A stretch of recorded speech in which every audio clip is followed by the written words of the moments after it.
हम्म, तालीम इनकलाब पढ़े क्या? सॉरी, अस्सलाम वालेकुम। तालीम इनकलाब तो पढ़े होंगे ना। आज जुमा का दिन है और हर जुमा को जो है हम अपने तालीमी जो चैनल है टेलीग्राम का हमारा, वहां हम जो है इसकी पीडीएफ भेजते हैं बिल्कुल फ्री। देखिए, ये आज का तालीम इनकलाब है और ये हमारे जितने भी 10वीं जमात के तलबा और तालिबात हैं उनका पढ़ना निहायत ही जरूरी है, क्योंकि यहाँ पर खास करके मेरा जो मजमून है अलजेब्रा ज्योमेट्री मुश्किल मालूम होते हैं मगर है आसान और स्कोरिंग। तो ये आर्टिकल आपका पढ़ना निहायत ही जरूरी है। इसमें कुछ टिप्स और ट्रिक्स आपको दिए गए हैं जो आपके इम्तिहान की कारकर्दगी में बहुत ही मददगार साबित होंगे, जिससे आपके मार्क्स पर जो है काफी असर पड़ेगा, है ना। तो जरा ध्यान दीजिए, मैंने वैसे इसका पीडीएफ आपको भेज चुका हूं मैं, तो जरा उसको ध्यान से देखना, क्योंकि यहाँ पर मैं जो शेर वखी जो खबरें होती हैं वो उसके ताल्लुक से बता दूं मैं, मतलब जो मेन पॉइंट है। 120 मिनट का अलजेब्रा ज्योमेट्री यानी मैथ्स 1 मैथ्स 2 का पर्चा होता है। जहन में होना चाहिए कि कितने वक्त में आप पर्चा मुकम्मल कर लेंगे। 2 मिनट यानी 2 मिनट से ज्यादा वक्त आसान सवाल को ना दें, ज्यादा टाइम नहीं देना उस पर। आसान सवाल जैसे कि सवाल नंबर 1 का ए जो होता है एमसीक्यू टाइप होता है ना, और 1 का बी जो होता है 1 मार्क्स वाले सवाल होते हैं, उस पर ज्यादा वक्त नहीं देना। यानी प्रैक्टिस ऐसी करो कि 2 मिनट से ज्यादा टाइम ना लगे।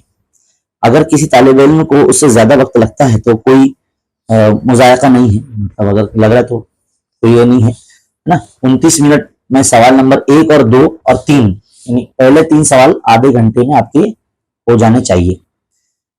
हो सकते हैं वैसे, लेकिन मैं ऐसा बोल रहा हूँ कि हो जाना चाहिए, मतलब इतनी अच्छी प्रैक्टिस कीजिए आप। असातिज़ा का कहना है कि औसत तालिब इल्म भी ऐसा कर सकता है, जो एवरेज स्टूडेंट है वो भी कर सकता है ऐसा, है ना। फिर 120 मिनट से बाकी यानी सवाल नंबर 4 और 5 के लिए मुख्तस कीजिए, सोच समझकर इत्मीनान से पर्चा हल कीजिए, है ना। और 29 मार्क्स जो है तकरीबन आपको सवाल नंबर 1 2 3, जैसे मैंने मेरे काफी वीडियोज में मैंने बताया है ना, काफी वीडियोज में मैंने बताया है कि प्लानिंग क्या होती है। अगर आप हॉट क्वेश्चन चलो नहीं हल कर पाते हैं तो कोई बात नहीं, आप सवाल नंबर 1 2 3 अच्छे से प्रैक्टिस कीजिए, पर्चे हल कीजिए, 5-6 पर्चे 2020 से लेकर अब तक के, और सवाल नंबर 1 2 3 ही एकदम अच्छे से करिए। आपको 29 मार्क्स आराम से मिलेंगे। मान लीजिए आपको 29 मार्क्स मैथ्स 1 में मिले, 29 मार्क्स मैथ्स 2 में मिले, तो इस तरह से टोटल आपके 58 मार्क्स हो जाएंगे। याद रखिए, मैंने अभी वो 20 मार्क्स ज्वाइन नहीं किए जो आपकी स्कूल के टीचर की तरफ से मिलते हैं।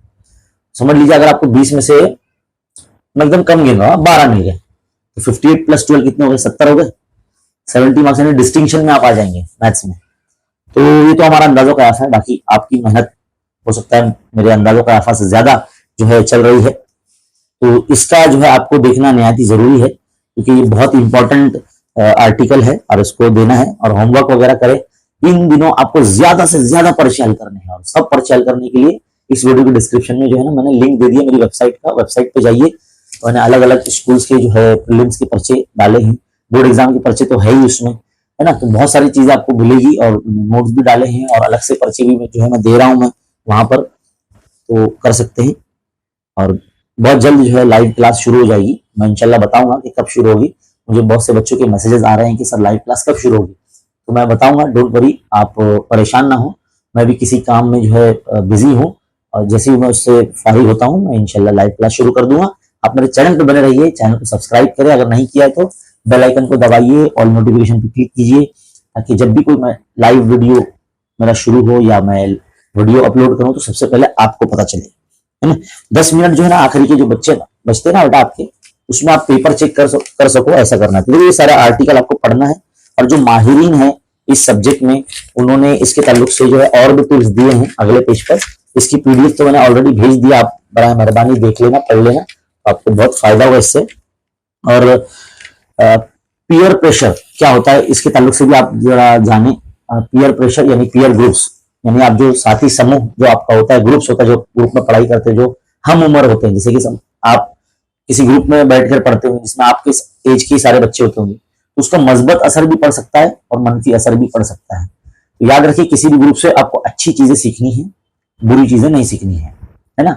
आजकल इन दिनों जो है ना बच्चे ग्रुप्स में पढ़ाई कर रहे हैं, लेकिन है ना पढ़ाई करते करते दूसरी मसलक की बातें जो है, पॉलिटिकल बातें हैं, टीवी सीरियल्स की बातें शुरू हो जाती है, तो उससे आपको दूर रहना है।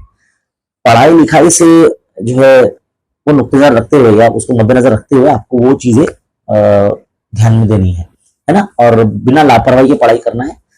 बात आपस में तभी करें जब कोई डाउट आपको क्लियर करना है, अदरवाइज आप भले आपकी किताब भली, है ना, ये याद रखिए। तो ये बहुत मेरा ऐसा ऑब्जर्वेशन है। तो बच्चे जो है ना पढ़ते पढ़ते ना दूसरी बातें शुरू कर देते, तो आपको ऐसा होना नहीं चाहिए।